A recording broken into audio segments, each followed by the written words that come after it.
Hi, I'm Ted Pattison from Critical Path Training.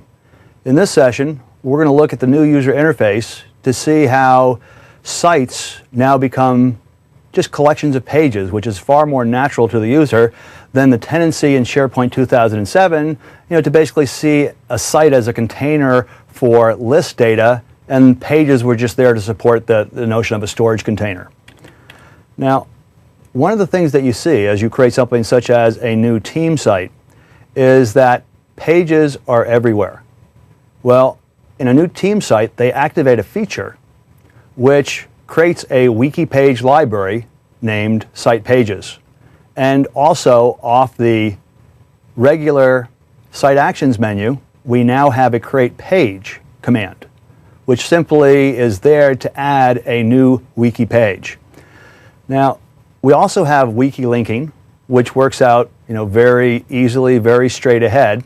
And the idea of wiki linking is we just put a square bracket, and we put in the name of a particular page we want to link to.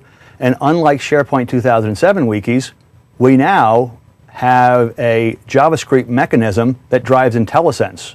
So as you say bracket, and you start typing, you'll see a drop-down mechanism if you want to go ahead and point to another list or an item in a list or another wiki page. That gets to be very simple for us to be able to do.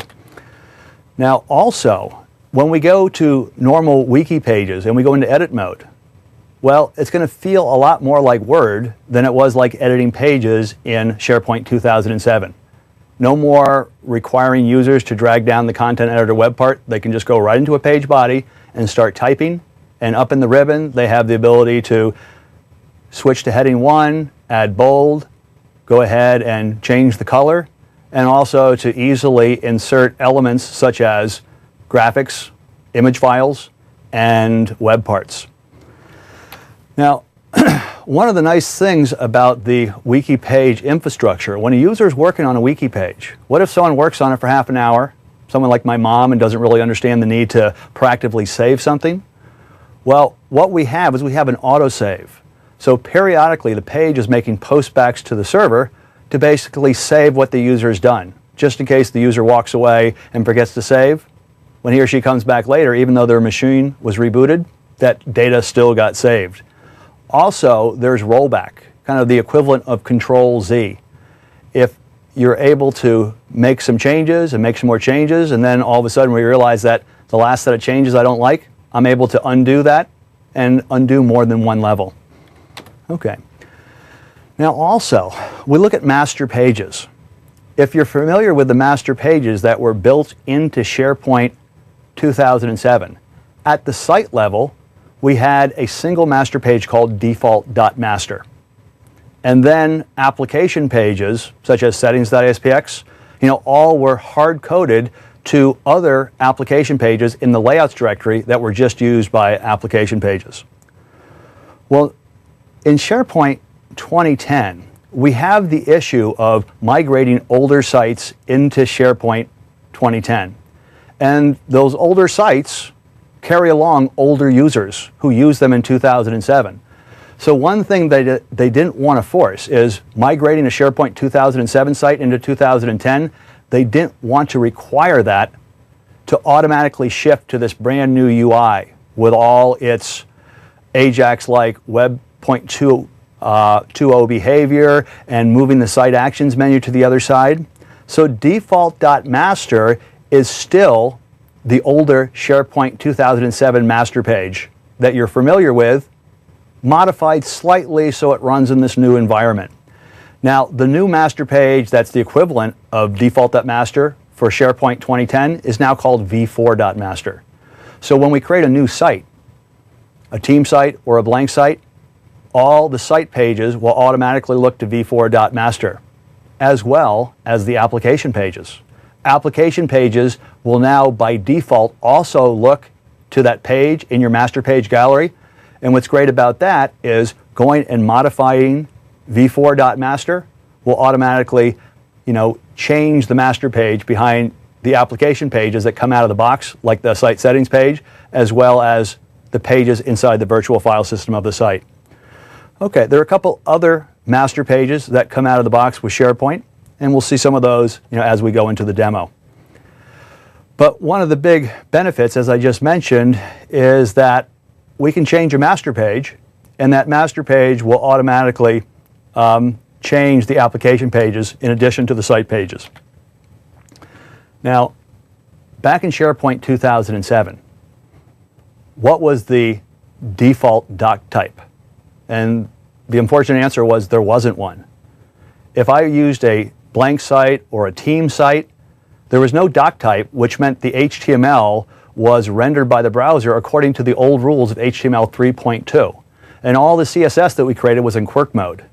So that created various problems, one of which was having accessibility for people that were sight impaired and had to use page readers.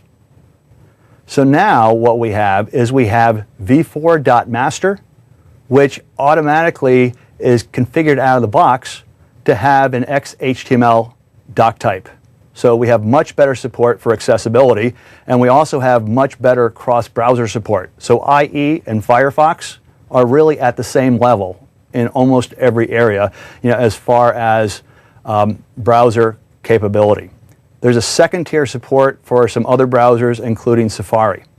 Also, the rich text editing support that we had with SharePoint Server 2007 in the WCM environment, lots of people felt that it worked great with IE, but not with other browsers such as Firefox, so they would go out to a company called Telerik and get one of their controls to get a better cross-browser experience. But now the rich HTML editing control that we get out of the box with regular wiki pages, has been updated to give great cross-browser support. Okay, now another thing that we have is something which is called user actions. So it's easy for us as a developer or even as a SharePoint designer user to add custom commands to locations such as the ECB menu for an item or document, to the ribbon, to the Forms toolbar, to the Views toolbar, to the Site Settings page. Now, user actions can be scoped at many different levels. They can be scoped to the list, the site collection, and in my demo, I'm going to create some with the SharePoint Designer. But there's also, a very trivial matter for a developer to go through the object model and to create custom user actions via code. Okay, now let's go ahead and jump into the demo. And first, I'm going to tour through the master pages in a typical site, and then we'll go ahead and we'll look at user actions. Okay, so here we are. We have a basic team site that I'm going to bring up, and we want to take a little tour behind this to see what makes it run. And so what I'm going to do is I'm going to go ahead and bring up the SharePoint Designer. And inside of the SharePoint Designer, we'll go ahead and open up this site. And first of all, let's look at the master pages behind this. So we're going to look at the master pages. And what we have here is we have default.master. If we open this particular page up, we can see that it has the characteristics, if I go into design mode, of what you're used to from the previous version.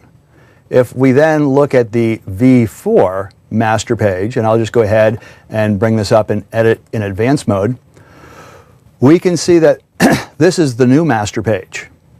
Now, the way things work is when you migrate a site from SharePoint 2007, it starts its life with default.master as its master page. But there's also things through the user interface that basically allow the user to move to v4.master with the opportunity to say, that's interesting, but I want to go back, or also to move to v4.master without the opportunity to go back. When you create new sites inside of SharePoint 2010, they use v4.master, and there's nothing through the user interface that's going to allow the user to go back, short of you as a developer writing code. Well, let's go ahead and inside of v4, let's go ahead and jump into the code right here just so I can make a modest change to this master page. What I'm going to do is I'm going to go down just to put something so we can visually see that I've made a change. Let's go down and add a div into the page.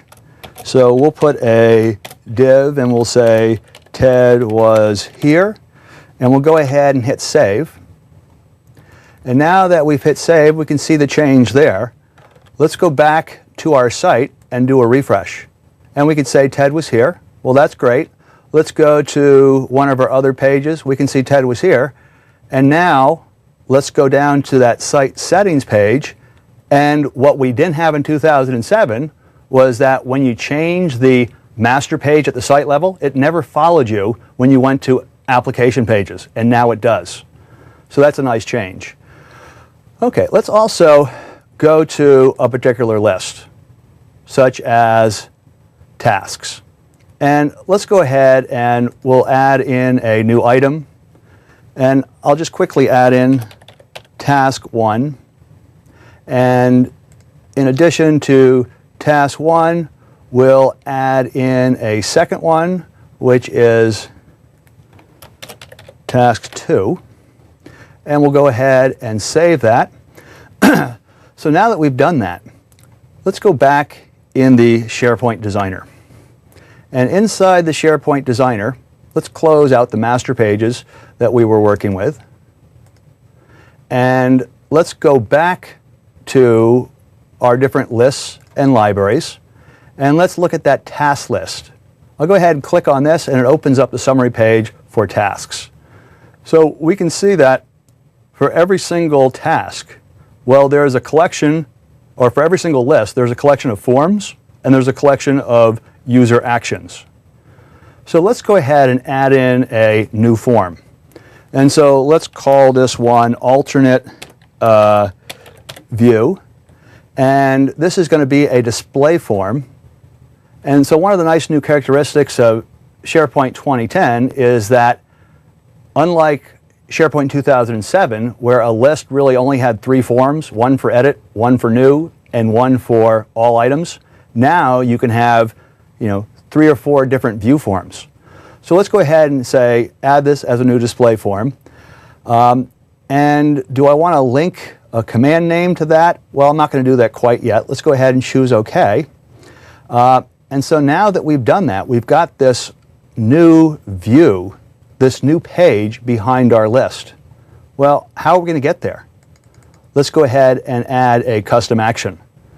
So now we'll go up here and we'll say something such as go to Alt View. And where do we want to navigate to? So if I bring this down, it's showing me all the different things, including the Alt View item ID right there. And do I want to instantiate a workflow? Not so much. Do I want to navigate to a specific URL, or do I want to go there and point to it with an item ID? In this case right here, also note that I could go through and I could point to anything inside of the particular site. But let's go ahead, and if I drop this down, I can also see some of the other things that we can do. We could put a rights mask. I could add a button so I have a special association with that. Let's go ahead, choose OK. Now that we've done that, we'll go back here and we'll save our work and we'll close this out. And now that we've done that, let's go back and do a refresh on this. And now that we've done that, if we go back here and we take a look at our particular list, what we should be able to do is go to one of these and drop this down, go to Alt View. So basically I've added a new custom action to the ECB menu, and now I can go ahead and navigate to this particular page.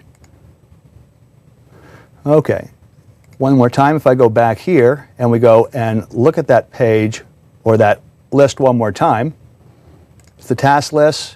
And now we put this in place right here, and we've got a custom action.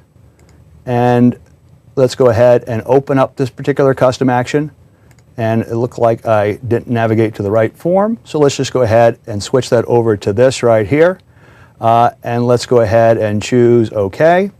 Or, once again, it would be possible for me to go ahead and bring up the selection of lists, and with that selection of lists right here, I could go through and also go to Tasks and find the altview.aspx page, and we can go ahead and point to that. Okay, so now that we have all these different pieces in place, we'll go ahead and we'll choose OK. And once again, we'll go ahead and hit Save and close out. And now go back here, and as I do this refresh and I drop this down, and now we've executed and moved over to this other page right here. Okay, so once again, it's easy to add extra pages inside, and then by creating one of these custom user actions, I was able to simply light up the user interface by adding something else to the ECB menu, as I could also to the list as a whole or to the site actions menu.